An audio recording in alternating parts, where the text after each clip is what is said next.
મસ્ત વરસાદનો માહોલ છે તો યુગને સ્કૂલે મોકલીને અમે બહાર નીકળ્યા પલાળવા માટે અને બહાર આવીને જોયું તો મેરેજની ગાડી તૈયાર છે.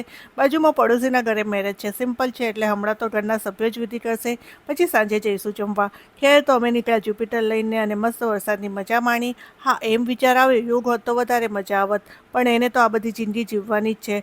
પણ અમારે આ ટાઈમ પાછો થોડો આવવાનો છે, એટલે દુઃખી થયા વગર એન્જોય કરી લેવાનો. તો મસ્ત વરસાદની મજા માણીને ઘરે આવ્યા પછી નીકળ્યા એક શૂટ માટે, જેનો વિડીયો તમે ઓલરેડી જોઈ લીધો છે. હવે આ બધા ચક્કરમાં જમવાનું બનાવવાનો ટાઈમ મળ્યો નહીં, એટલે અહીં જ ભજીયા અને ગાંઠિયા ખાઈ લીધા. અને એમ પણ આવા વરસાદી માહોલમાં ભજીયા ખાવા કોને ના ગમે. ઘરે આવીને હું તો આ કપડાં ચેન્જ કરીને આવી ગઈ ઉપર. આ બધા વેલા જોઈને અલગ જ સુકૂન મળે છે.